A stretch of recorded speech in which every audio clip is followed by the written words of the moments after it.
Here are today's headlines. Malacanang says the deployment ban on OFWs will not affect the relationship between the Philippines and Kuwait. Government officials protest China's move to name several features of the Philippine Rise that are within Philippine territory. The Department of Environment and Natural Resources issues notices of violation against 51 airing establishments in Boracay. And a Filipino teacher joins the top 10 finalists of the Global Teacher Prize 2018. Good day, I'm William Theo. And I'm Pia Rosas Morato. Welcome to the PNA Newsroom.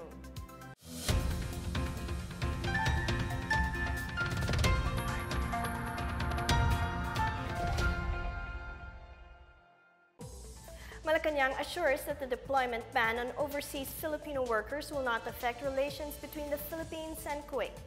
In return, the palace sought the commitment of Kuwait to protect Filipinos left in the Arab state. Here is our report.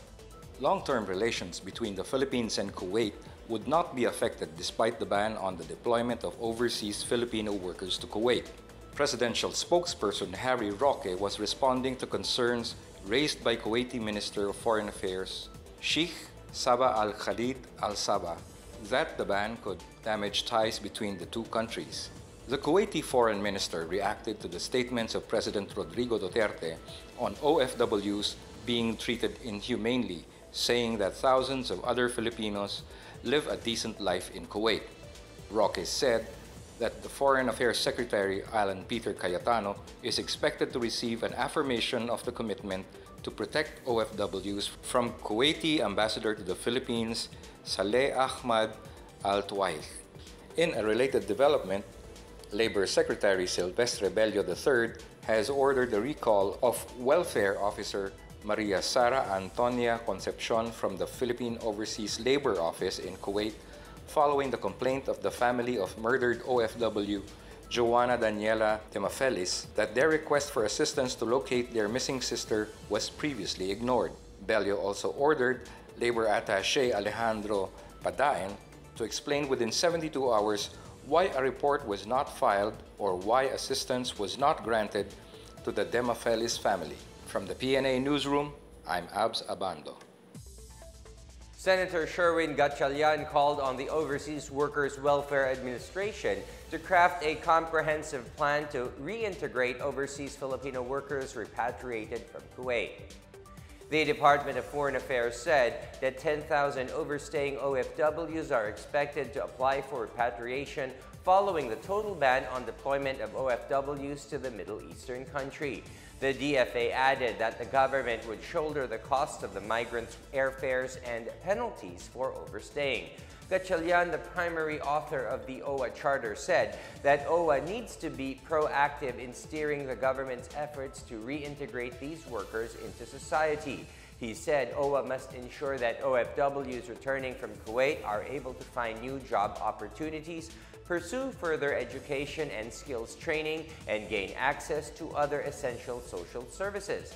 The senator added that if necessary, he would strongly support the passage of a supplemental budget to increase funding for the reintegration program. President Duterte earlier assured the returning OFWs of government financial and livelihood assistance. The Department of Social Welfare and Development extended a total of 2.96 million pesos worth of assistance for people affected by Tropical Storm Bashang in Western Central and Eastern Visayas and Caraga.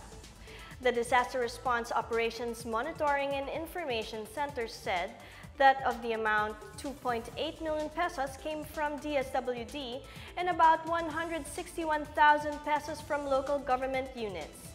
The report also said over 10,000 families are currently staying in 217 evacuation centers in the affected regions, while 472 families are staying with families and friends in Centro Visayas and Caraga. In a related development, the DSWD assured the public that the department has ample resources even as it continues its intensive relief operations in Bicol for families affected by the eruption of Mayon volcano. The United States government, through the U.S. Agency for International Development, or USAID, committed 5.2 million pesos in emergency assistance to address the immediate needs of people affected by the eruption of Mayon volcano following the Albay provincial government's declaration of a state of calamity. According to the U.S. Embassy in Manila, the USAID Office of Foreign Disaster Assistance, in coordination with the Philippine government, will distribute vouchers for families to purchase essential household items and hygiene kits in order to improve living conditions and help prevent the spread of diseases in evacuation centers. In addition, USAID will construct latrines, bathing cubicles, and hand-washing stations, as well as promote safe water and hygiene practices through educational materials. Overall, the embassy said assistance is expected to benefit 4,000 people. According to U.S. Ambassador Sung Kim, the aid is testament to America's unwavering partnership with the Philippines. In the last 10 years, Kim said that the U.S. has provided nearly $277 million, or over 14.4 billion pesos at today's exchange rate, in disaster assistance to the Philippines. USAID, for its part, committed to continue coordination with the Philippine government and relief agencies in Albay and to monitor the humanitarian situation and channel aid to people most in need. The Department of Environment and Natural Resources has begun its crackdown on establishments in Boracay that have violated environmental standards. Here's our report. Regional Director of the DENR Western Visayas, Jim Sampulna, said some 51 business establishments, including hotels, resorts, and restaurants in Boracay Island, were issued notices from the Environment Management Bureau for violating the Clean Water Act. These establishments were apparently dumping their wastewater into the sea instead of connecting to the sewage systems. Sampulna said these 51 establishments are part of the 300 on the watch list of DENR Secretary Roy Simatu. 15 days after the issuance of notices, a technical conference will be conducted with the Pollution Adjudication Bureau. Establishments that have not corrected their violations and will not meet the conditions set by the DENR would be closed down. Initially, the Boracay Island Water Company committed to provide manpower and equipment for the environmental crackdown on airing establishments, but lacked the necessary funds. Sampulna said Aklan Governor Florencio Miraflores already committed a 5 million peso budget, while DENR Region 6 is also looking for a source of an additional 5 million to fund manpower and equipment. President Duterte earlier ordered local officials to clean up Boracay or close the island to tourism permanently. He also threatened to file charges of serious neglect of duty. For the PNA Newsroom, I'm Janice Cave. Still to come, government officials protest China's move to name several features of the Philippine Rise that are within Philippine territory. Honda Philippines recalls nearly 10,000 vehicles due to an airbag issue. These and more when the PNA Newsroom continues.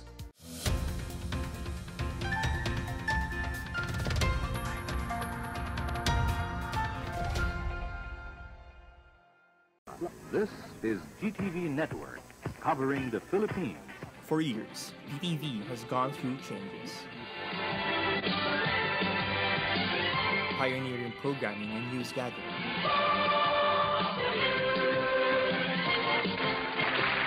Business Talks is the only show on Philippine television that dares discuss business. Hello there, fellow teachers, and welcome to the last of the series of episodes on physical science. Happy Centennial! Happy Centennial, Toby! At sa lahat po ng ating mga kababayan, maligayang centenaryo, araw po ng ating kaarawan. Groundbreaking achievements in television. Pater et Filius et Spiritus Sanctus.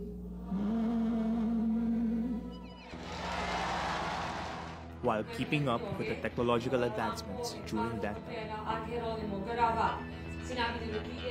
Our success in the past has made history in the name of serving the people and the nation.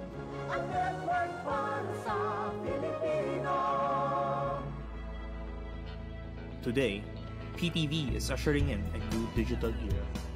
From that historic day in October 2016, Our office and the Japan Ministry of Internal Affairs and Communications entered into an official memorandum of cooperation to implement digital television broadcasting for the government television network.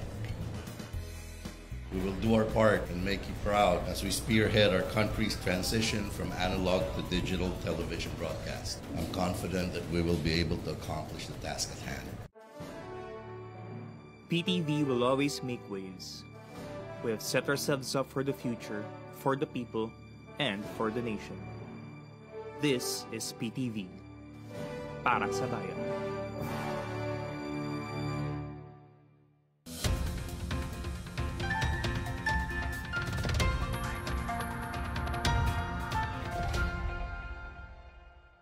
Officials protested China's naming of 5 features within the Philippine rice without the Philippines' consent, fueling apprehensions that China may lay claim over the resource-rich Philippine territory. Here's our report. Various government officials will meet to discuss possible Filipino names to give to the 5 underwater features in the Philippine rice named by China. Defense Secretary Delfin Lorenzana says he will discuss this matter alongside National Security Advisor Jimenez Esperon Jr. and other members of the cabinet. Maritime law expert Dr. J. Batong Bakal had revealed that China successfully named 5 undersea features within the 200 nautical mile exclusive economic zone of the country, as approved by the International Hydrographic Organization in 2017. Esperon says the decision allowing China to name the undersea features in the Philippine rice was made without consultation with the Philippine government. He points out the subcommittee on undersea feature names suspended last year the processing of proposals for the naming of undersea features following complaints regarding its supposed arbitrary and unregulated decision-making process. Esperon says the government's diplomatic posts have been alerted against such future applications in Philippine waters. Members of the Upper House of Congress urged the government to file a diplomatic protest against China, noting that giving Chinese names to features in the Philippine rice can create the impression that China could lay claim to the area. Malacanang said the Philippine Embassy in Beijing has already raised the subject with China. For the PNA Newsroom, I'm Rom Dulfo. Point-to-point or P2P buses will be increasing their trips starting next week to provide MRT3 passengers an alternative mode of transport.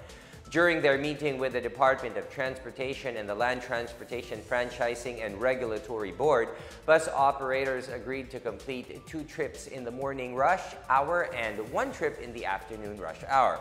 For the morning rush hour, buses will pick up MRT passengers at the North Avenue and Quezon Avenue stations.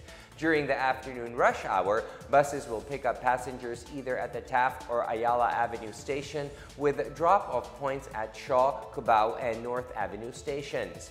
The DOTR is considering Macapagal Avenue in Parañaque City as a possible staging area for these buses. Data from the department show that a total of 389 buses made over 500 trips since the MRT3 bus augmentation project started last February 1st. Honda Cars Philippines is recalling nearly 10,000 vehicles from its 2013 models of City, Jazz, and Pilot due to an airbag inflator error which causes the airbag to be overpressurized and may rupture and injure the passenger. In Honda's letter to the Department of Trade and Industry, the Japanese car manufacturer is conducting a preventive measure campaign and would replace the passenger side airbag inflator free of charge. Car owners with those models may bring their vehicles to any of Honda's 40 car dealers and service outlets nationwide. They reiterated that the recall is merely a preventative measure and that no malfunctions have yet been recorded. The province of Bulacan was recognized by the Department of Health Region 3 for its excellence in providing health programs and services to the communities. The province received major citations in the 6th Central Luzon Excellence Awards for Health. These include Outstanding LGU Health Scorecard Performance for the year 2016 and awards for its outstanding support commitment and excellent performance in the DOH Philippine Health Agenda. The Bulacan Provincial Blood Center, a leading blood service facility in Region 3, also received a certificate of recognition. Likewise, a special citation award was given to Dr. Paul Camina of the Bulacan Medical Center for his 2017 deployment to the ASEAN 2017.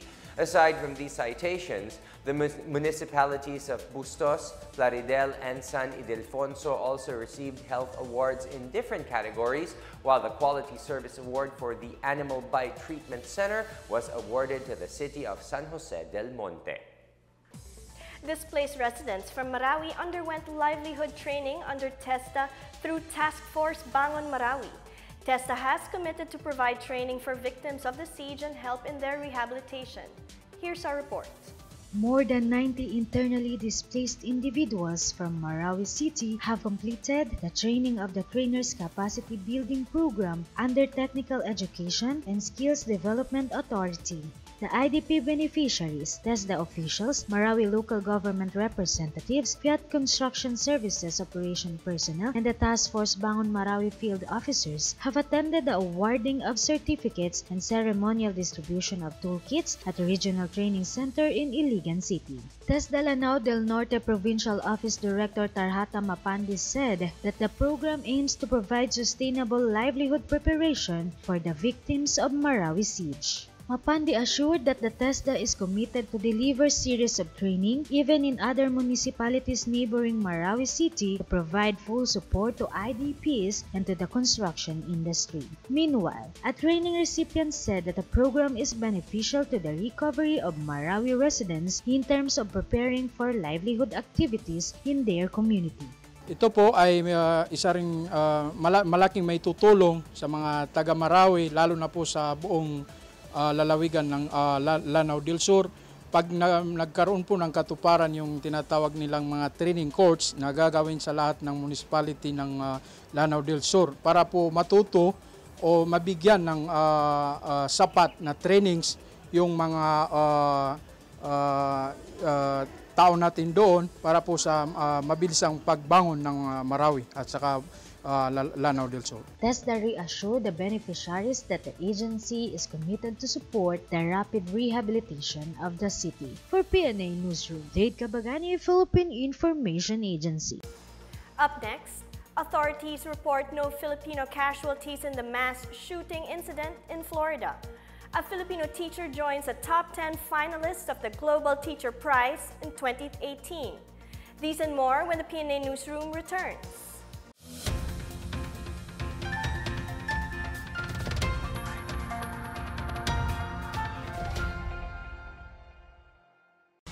So itong mga nangyayari na lumipas na mga nangyayari kabuduan dito sa siege ng Marawi, alam po natin na ito ay hindi natin magustuhan. Nandyan na, nangyari na, wala na tayong magagawa dyan. Sa mga kababayan ko, mga taga rito, ang masasabi ko lang sa inyo, habang may buhay may pag-asa, huwag natin mawawala ng pag-asa.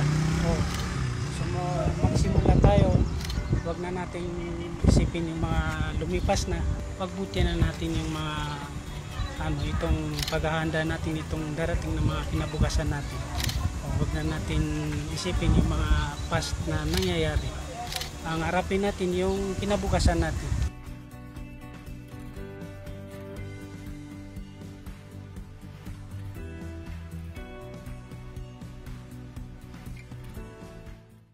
Ito ang gusto ko, total pera naman ng tao, to observe editorial independence through innovative programs and intelligence treatment, analysis of reports, as well as the development of national and international significance. From February 19 to 21, 2018, the Presidential Communications Operations Office will launch the National Information Convention to strengthen partnership between the private and public sector, encourage communicators to influence for the common good, and to organize a movement to motivate society towards nation building. With over 1,500 communication practitioners participating in 3 days of intense communication courses.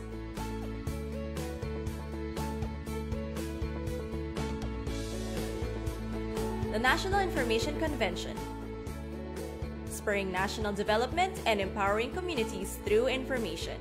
February 19 to 21, 2018, at the SMX Convention Center, SM Lanang, Davao City.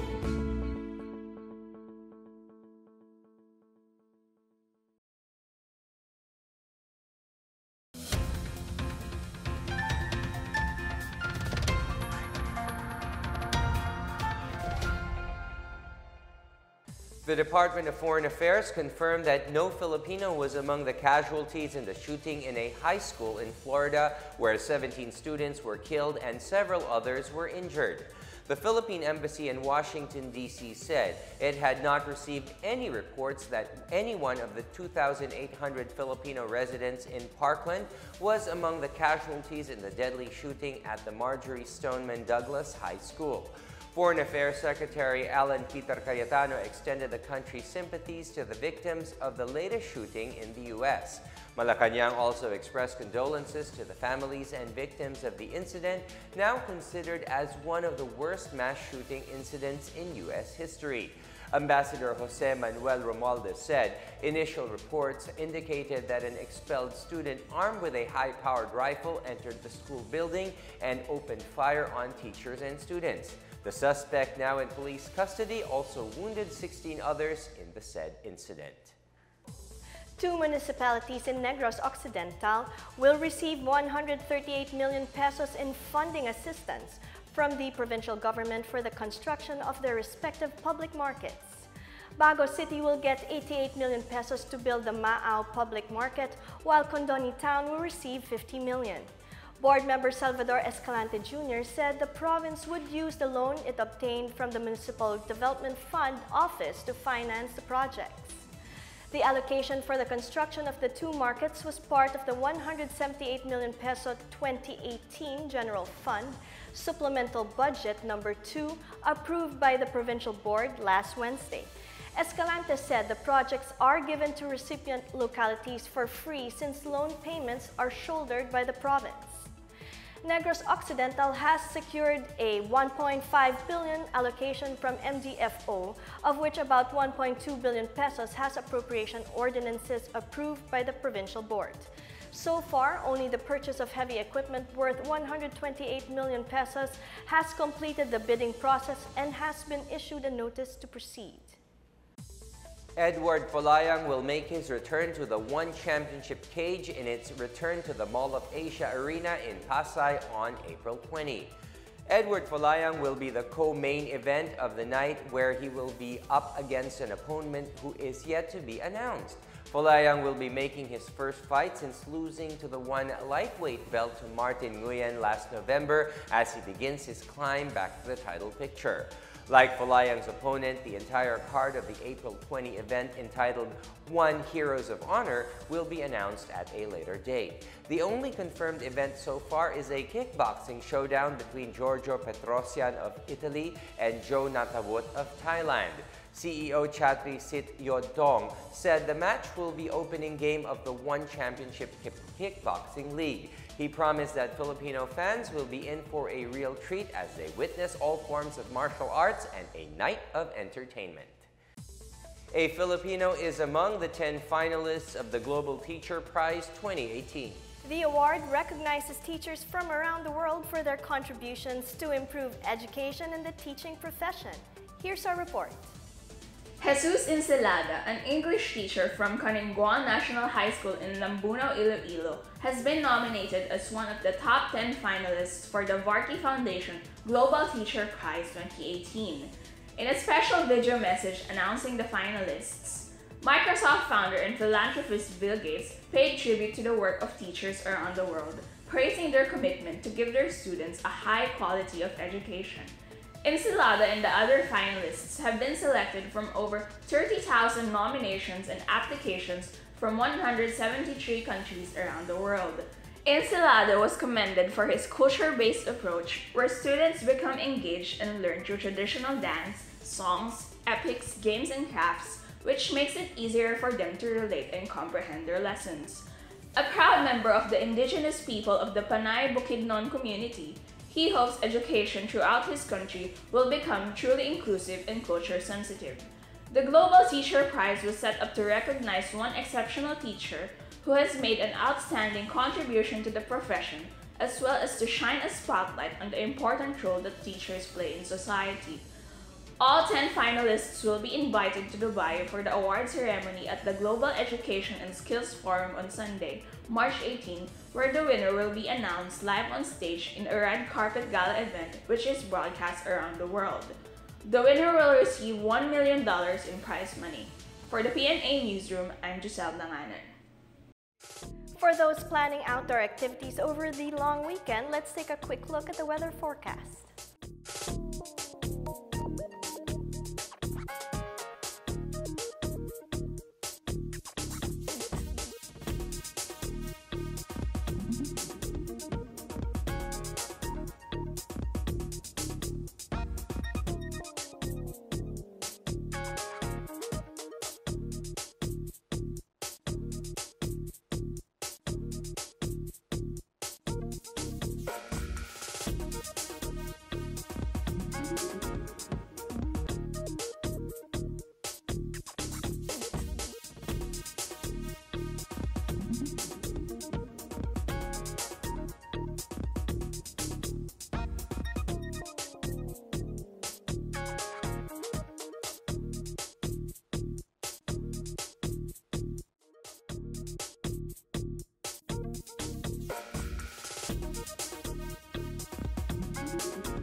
Tourism Secretary Wanda Tulfo-Tio clarified issues regarding her domestic and international travels.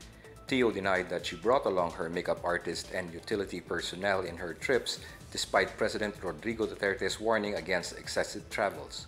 She clarified that the supposed makeup artist is an executive assistant who underwent the standard procedures before being hired.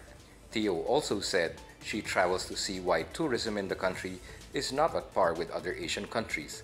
Malacanang earlier said that while the president understands Tio's need to travel as part of her duties, such trips will still undergo scrutiny by the Commission on Audit. For the PNA Newsroom, I'm Abs Abando. A heartfelt Gong Si Fat Chai to everyone. Pia? Kung hei Fat Chai, Will. Yes, and that's in Cantonese. Today we start the year of the Earth Dog, which is said to bring luck, romance, and good fortune. And while some of us have already headed for their chosen long weekend destinations, we at the PNA Newsroom are only too glad to work on a holiday. And now let's take another look at today's top stories. Malacanang says a deployment ban on OFWs will not affect the relationship between the Philippines and Kuwait. Government officials protest China's move to name several features of the Philippine rice that are within Philippine territory. The Department of Environment and Natural Resources issues notices of violation against 51 airing establishments in Boracay. A Filipino teacher joins the top 10 finalists of the Global Teacher Prize 2018. Thank you for watching another episode of the PNA Newsroom. To check out these and other stories, visit the PNA website or follow the Philippine News Agency on Facebook and Twitter. For more stories about the government and all that it is doing for the Filipinos, look for these hashtags on all of our social media platforms and websites. And that's your daily dose of the hottest news and the latest information that you need to know from the PNA Newsroom. I'm William Theo. And I'm Pia Rosas Morato. Good day.